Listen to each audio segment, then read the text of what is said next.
episode 242 of the CRICKETher Weekly. Now, you wait ages for a bit of women's cricket news and then two enormous bits come along in the same week. We're going to be talking about the Future Tours programme in a little bit. But first of all, the England squad for South Africa has now been announced after a little bit of a kerfuffle, it has to be said, Sid. Yeah, so we were told that the squad was going to be announced on Friday. Yep. And then they sent us an update going, actually, we're going to announce the squad next week. Yep. And then the Telegraph leaked it, at which point they sent an email going, we're back on Friday, guys. Yes. So we've had a squad, but we haven't yet had the chance to actually sit down with Jon Lewis, admittedly over Zoom, and ask him some questions. So that's coming. So it's promised next week, so look out for a piece in The Guardian about that at some point next week. Absolutely, but we do know who is going to South Africa, and perhaps more importantly, who isn't going. So the big headline that was leaked by the Telegraph is, of course, that Alice Capsy has been omitted from the T20 squad. So effectively, she's been dropped. Although she is going to be around for the ODIs. She's not in the test squad, but the test is at the end. So she's missing out on the first bit of the tour, essentially. Potentially a good thing for her, Sid, because that means, what does that mean for her in WBBL? It does mean that she can finish off WBBL, so it means that she can get a load of games in a reasonably short amount of time. If the Melbourne Renegades make the final, then she can play in that, and then she can fly to South Africa. So maybe that's better for her from a cricketing perspective to play those WBBL games and kind of bat herself back into form. We did see a hint of that in the last Renegades game. She hit 33 off 15 balls, I think it was. It's still not the big innings that it really feels like we're still waiting for that really big innings from her. Statement innings, kind of Lizelle Lee-esque 150 off 75 balls. Yeah, you won't see too many of them in her career. But, No. So maybe a good thing that she gets to kind of play out WBBL and kind of hopefully bat herself back into form. Is a little bit odd that that it's the ODI squad that she's been kept in. Maybe that says something about what they think is going to be happening down the line with the World Cup coming up, of course, in India next year. But I think also it's just about timings. It's about the fact that they can leave her at WBBL and then she can come back, play in the ODIs, and then she probably wasn't going to play in the test anyway. So okay. That's an interesting one, because we did actually have a couple of questions before the squad was leaked come in, people saying, is Capsy undroppable? Well, we've got our answer now. Yeah. She certainly isn't undroppable, and really that's probably right, because nobody should ever be undroppable. In terms of other kind of high profile changes to the squad, Paige Schofield will be joining the team out in South Africa, having made her official England debut against Ireland in September. Yeah, she was fine in Ireland. Yeah. She didn't disgrace herself. She came in and did a job. If I was Bryony Smith, though, particularly in the T20 things, I'd be thinking, what about my innings? Bryony Smith played one of the innings of her life. Ireland aren't the strongest opposition, but not the weakest either. That 50 at Dublin was amazing. That was such an aggressive, assertive, brilliant innings. Yeah. So I'm sure Bryony Smith would be looking at that and going, what on earth do I have to do? But good for Paige. I guess that in some ways Paige is maybe more of a direct swap, because of course Danny Gibson, as we mentioned last week, I believe, is injured, so she's obviously not going. So Paige, somebody who's more of an all-rounder. Paige can deliver a couple of overs potentially. Of course, the other question is with Paige, though, is she actually going to play? You'd think that Freya Kemp is going to slot into that sort of all-rounder role in the T20 team, and there's a good chance that Paige goes and doesn't actually get a game. Okay, interesting. I guess maybe a little bit surprising not to see Holly Armitage, who in there in terms of batting, because it felt like she was kind of next player off the tracks, if you like, and also Mahika Gore as well. What's happened to her? Yeah, Mahika came back and played that one game in Ireland, and we were told she's back on track, she's ready to play a game, and suddenly. There's literally no mention of her in the press release or anything. They've suddenly gone very quiet on that front again. Interesting. They've been working on her action. Have they realised that there's still more work to do? We don't know. Yeah. Overall, my impressions are not great, in the sense of we did kind of predict this in last week's episode. We said there's not very much time for them to try to fix things before South Africa, but it feels to me very much like Alex Capsey is being scapegoated for that disastrous performance against West Indies that saw them knocked out of the tournament. And it's fine to drop her. Nobody, as I said, should be undroppable. She hasn't had a great run of form, and that's so, you know, it kind of makes sense. But it does feel a little bit like she's being scapegoated for something that, if you actually look at the numbers and what happened, wasn't really her fault. They lost that match because they dropped a load of catches. And also, as you were about to say, Sid, I think England's issues are with the ball, aren't they? Yeah, but they've only got one bowler that's taking wickets, which is Sophie Eccleston, and you know, and nobody else is taking wickets. And actually, it turns out you do need to take wickets to win cricket matches. Yeah, exactly. So that's a bit frustrating.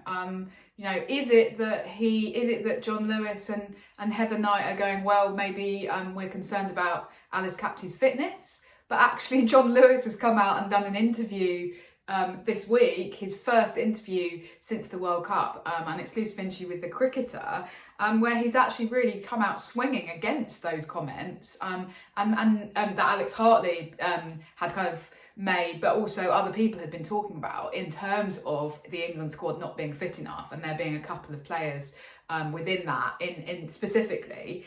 But he seems to have taken it a little bit personally, and actually has come out swinging against Alex Hartley in particular. So he says, I would like Alex to quantify exactly what she means by that, because I just don't see it.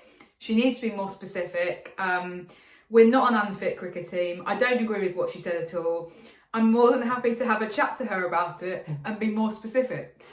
Yeah, I mean, gosh, I tell you one thing, Ralph. I wouldn't have wanted to be Kate Cross, having to walk into that dressing room after my best mate has just got into a very public row with my boss. Yeah, it is a bit awkward, isn't it? Because it does feel like it's now turned into Jon Lewis versus Alex Hartley, when actually Alex Hartley is perfect. First of all, she's perfectly within her rights as a commentator to call out something that she thinks is going wrong, and secondly, she's not the only person who's saying it.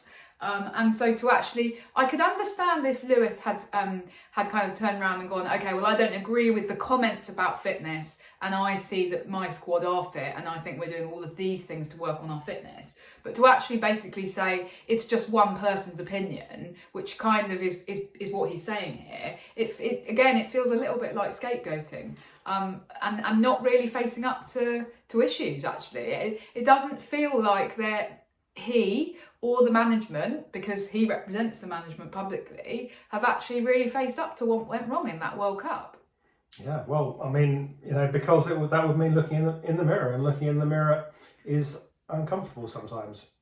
The other thing that he did actually talk about very briefly in this interview, he says we need to make sure we're really thorough in the way we prepare the next captain. So he hasn't, you know, I was a little bit disappointed not to see him, you know, summon Ralph Nicholson for a chat to be more specific after my piece in The Guardian. But actually, I'm not sure he's the Guardian reading type, to be honest, Ralph. No, fair enough. Obviously hasn't penetrated his consciousness. No, but he's sort of, on the one hand, he's kind of accepting that that it was a big issue, Heather not being on the field. But what are they actually doing about it, Sid, in terms of this squad? They're going to prepare very carefully, Raf. That's the bottom line. I mean, essentially, it's like, give us some captaincy succession, but not quite yet. Yeah, exactly. We'll kick the can down the road to maybe 2026, and then then we'll worry about it. I know you mentioned the quote from St Augustine, Lord make me chaste, but not yet. Yeah, so it's the captaincy succession planning equivalent, isn't it? Yeah. No trace of Grace Scrivens to be seen in this squad for South Africa. No, I mean, I think that almost certainly means she won't go to the Ashes. She almost certainly will, I think, go to. I mean, she'll definitely go on the A tour. Yeah. There is an A tour. Interestingly, I didn't realise this until we were talking to Richard Bedbrook this week.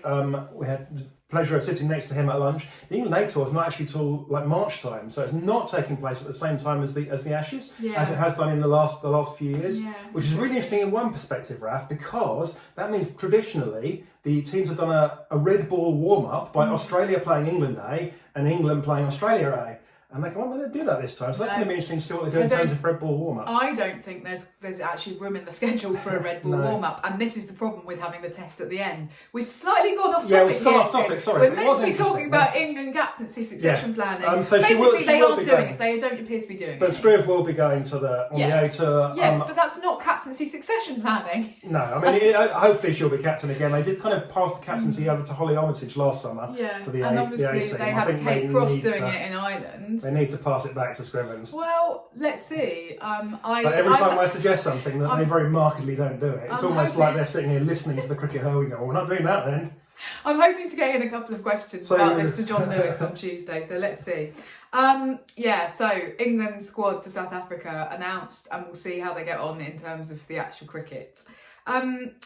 Big news in other kind of more global sense, Sid. We've been waiting for it long enough, we have a Future Tours programme that runs from now until 2029.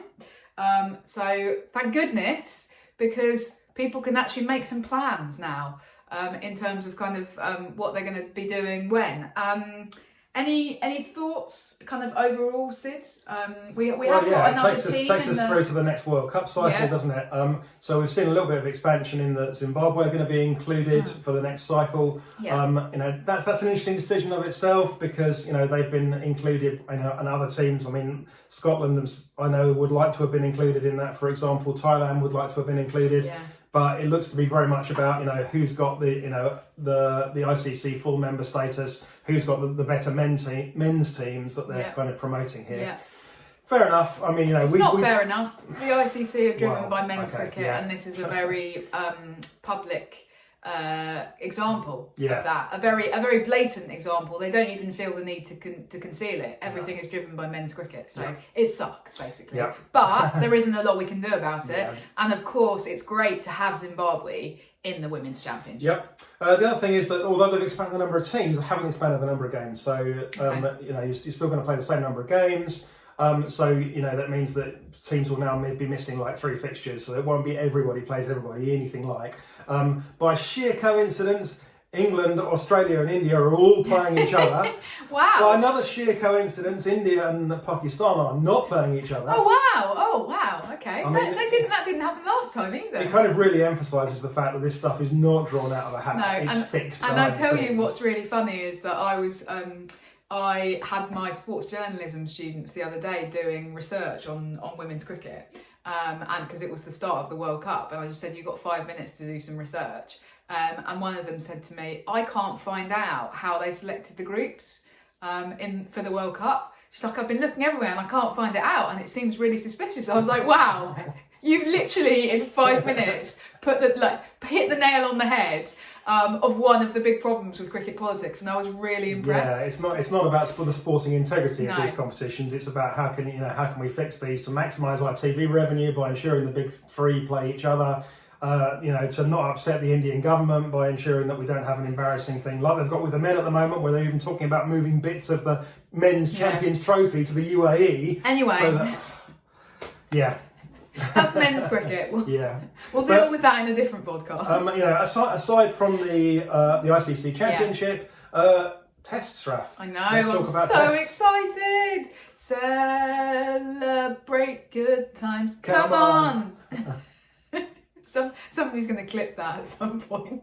So we have not only more tests between the 4 countries who were playing tests, but West Indies are going to play their first test since 2004. I think they've actually got 3 tests booked in over the next West cycle.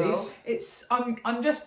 I'm really excited by this because I think it shows that actually a nation like New Zealand, who a lot of people are really disappointed by the fact that they still don't have any women's tests scheduled, are, instead of feeling able to just kind of plough on regardless with that, are left out in the cold now. They're the only top 6 nation in women's cricket who aren't supporting women's tests. And I think that's increasingly going to become a problematic stance and is going to make them look a bit silly. And it also means that there are more opportunities for potentially for a team like New Zealand, if they did come in, to win tests. Because if you've only got the big three playing tests regularly, then that makes it quite difficult for the other countries to kind of feel that they might be successful at tests. So it's exciting for multiple different reasons, but mainly for the fact that, I'm hoping I might get the chance to go to Barbados and cover a women's test lead.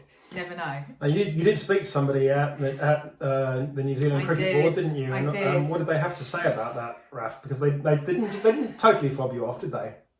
Yeah, they said, our thoughts are that we're better to concentrate our current resources and investment on T20 and ODI cricket in order to grow the women's game in New Zealand. The limited overs formats have proven to be very effective in terms of attracting and retaining young players. And then they finished up with never say never. I'm a bit cross with this quote for a few reasons. First of all, it turns out that they've actually given exactly the same quote to somebody else. And they gave that quote before the World Cup. So I think there was a kind of hope or a sense that the World Cup might have opened up that conversation a little bit more. Them obviously winning the World Cup, but doesn't seem to have changed their stance at all. The never say never thing is just a bit of a kind of, we're going to fob you off and make you think that we are actually genuinely considering this when it doesn't really feel like they are. And also they're blaming their decision to not play tests on kind of young players coming through into the system. They're almost kind of trying to say, oh, well, it's the players' fault because they don't really want to be playing tests. Let's ask them. I mean, we've already asked some of them, and everybody says we want to be playing tests, right? So the idea that New Zealand cricket can try and say, oh, it's about what the young players want is just nonsense. It's just nonsensical.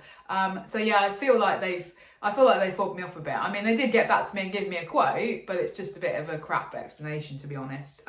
So that is quite disappointing, and I obviously understand that. And there'll be a lot of people in New Zealand who saw that FTP and are just quite upset by it. But I do think that the kind of spark of hope for those people is that we have now got 5 countries. Yeah, and if you want to be at the top table, this is what you need to do. Exactly. And if you want to join West Indies and South Africa at the top table along with England and Australia and India, that's what you've got to be doing. Go, guys. Yeah. So I think it's very promising and very very exciting. Right, finally this week we want to talk about some awards because Raf's been to a couple of awards dinners this week. She's had more awards dinners than Liz Ellie has scored runs. No, I haven't. How many? 151 awards dinners. 151 awards dinners. I'd be absolutely enormous. So we had the Cricket Writers Club Awards. We did. They're sponsored by J.M. Finn and the Lord's Taverners. And we've also had the Cricket Society Awards. So gongs all round for everybody. Raf, who won and what are the stories? Yeah, so we won't run through every single award, but there are 2 specific women's cricket awards for both of those organisations. So the Cricket Writers Club have the J.M. Finn Women's Cricket Award, which this year was won by Sophie Eccleston. So this is the kind of overall best performer in English cricket over the preceding 12 months. I mean... Yeah, the only England bowler that's basically consistently taking wickets. She's taking wickets more consistently than anyone else in the world. Yeah. Is there an argument that she's the best cricketer in the world at the moment? From a bowling perspective, there is. Yeah, absolutely. So congratulations to Sophie. Yeah. Now, the Cricket Writers Club also have what they call the Emerging Cricketer of the Year. Which is the kind of the woman cricketer who's sort of come up through the ranks and really made an exciting case for herself. And on our backdrop today? It is Rhiannon McDonald-Gay. So massive congratulations to her. She also won the Cricket Society Award for Most Promising Young Female Cricketer. So she's kind of swept the board in that department, and you can kind of totally see why. I mean, it's been such a great year for her. In the sense of just having a brilliant domestic season, and then on the back of that being called up to the main England squad and then making her England debut against Ireland in both formats. So really exciting kind of few months. Yeah, for a player that's really made a lot of progress in the last 2 years. She's obviously worked incredibly hard, and she's really kind of ripped herself out of the pack, and great things expected of her now. So, So I met her dad at the Cricket Society lunch, which was really nice. And finally, the Charlotte Edwards Award that the Cricket Society have, the Charlotte Edwards Award for the leading under-16 schoolgirl cricketer in England, which was initially, believe it or not, won by a certain Alice Capsey in the first year of the award. And this year was won by Eve O'Neill, who our viewers might not necessarily be familiar with, but she is a leg spinning all-rounder who is in the Vipers Academy at the moment. So that's quite nice because of the Charlotte Edwards connection there. And just really exciting young player. And we think we might be seeing her make a Hampshire debut next year, potentially. She has been playing for Hampshire in the existing county structure, which has of course been effectively amateur. But as we move into an era of professional women's county cricket, it may well be that she makes a professional debut next season. So very exciting. Great. It's been a good week in terms of awards, and I guess recognising people's achievements is really nice. Yeah. Right, let's wrap up. Thanks very much, everybody. Hope you've enjoyed this episode. Send us any questions you have for Jon Lewis, and let's see if we can get them answered. We will see you in a week's time. Bye. Bye.